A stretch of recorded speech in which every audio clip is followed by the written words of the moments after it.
A very good afternoon, everybody. We are looking into the encapsulation. Encapsulation is one of the most important and basic features of object-oriented programming language. This encapsulation feature makes the object-oriented system or the programming paradigm of object-oriented unique and different from others. Looking to the encapsulation in Java, encapsulation simply means binding objects, state, fields, behavior, methods together. In other words, we can say that if we are creating a class, that means we are encapsulating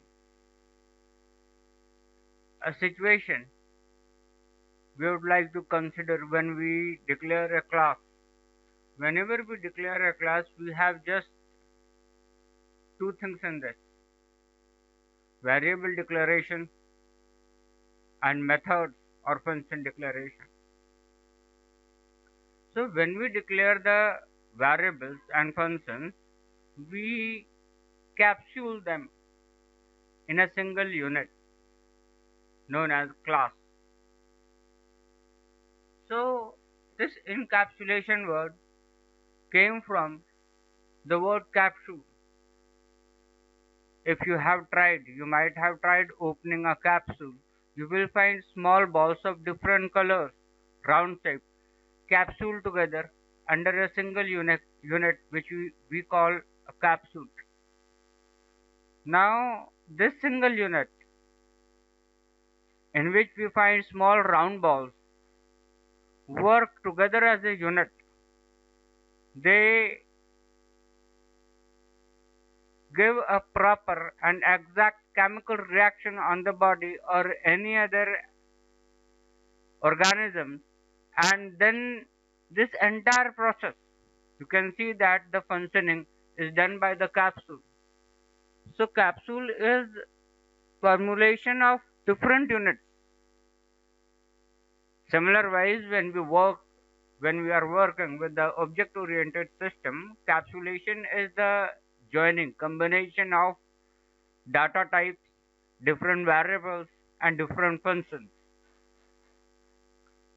The whole idea behind encapsulation is to hide the implementation details from the user.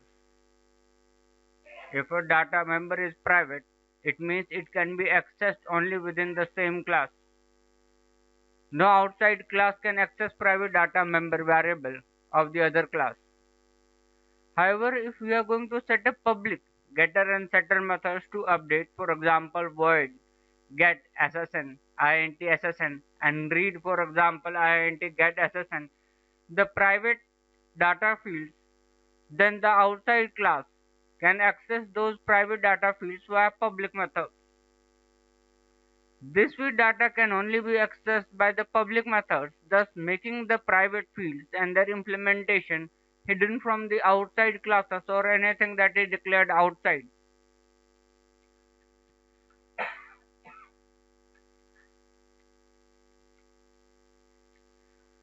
So that is why encapsulation is also referring to data hiding. Now let us take an example to understand the basic concept of encapsulation and how to implement this.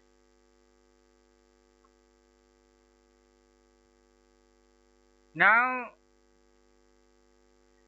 when we are taking an instance variable private so that they cannot be accessed directly from outside the class, you can only set and get the values of these variables through the methods of the class.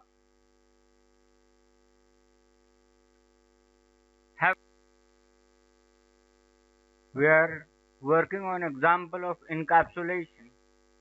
We have the class encapsulation demo. In this we have three private variables. Now we can say that these private variables cannot be accessed even by the objects which are declared outside the class. Now how these variables can be accessed We can see further is that this is a function which is in public mode. We have another function which is in public mode. We have another function which is in public mode. Now another function, it is in public mode. Now there are different functions which are in public mode.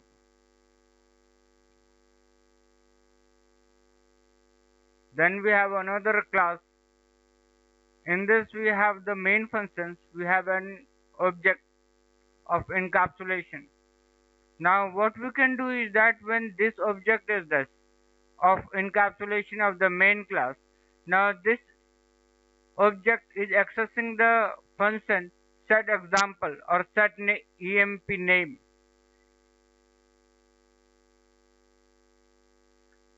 Get ent name or set ent name. Now in this you can see that this function is in public mode. Now this function and these variables are inside a same class. So we can say that this function can access these private variables. And the object of this class can access the methods which are in public section or public visibility mode. So this is how we access the private variables or private mode sections. Now in the above example, all the three data members or data fields are private, which cannot be accessed directly. These fields can be accessed via public methods only. Fields employee name, SSN, employee age are made hidden data fields using encapsulation technique of OOPS. Now let us have a brief advantages of encapsulation.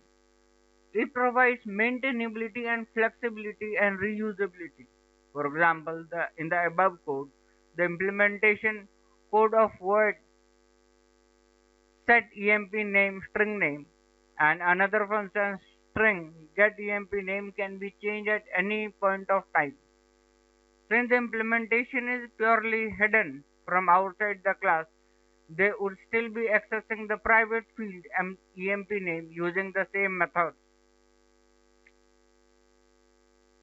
Set emp name and get emp name. Hence, the code can be maintained at any point of time without breaking the class that uses the code. This improves the reusability of the underlying class structure. The fields can be made read-only if we do not define setter methods in the class, or write-only if we don't define the getter methods in the class. For example, if we have a field or variable that we don't want to be changed, or we simply define the variable as private and instead of get and set, both we need to define the get method for that variable. Since the set method is not present, there is no way an outside class can modify the value of that field. User would not be knowing what is going on behind the scene.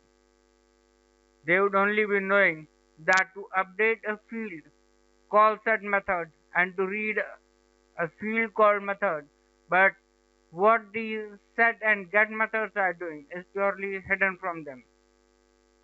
This is the reason encapsulation also refers to the data hiding. So this is all about the encapsulation in object-oriented system, and this is going to have the same implementation in Java.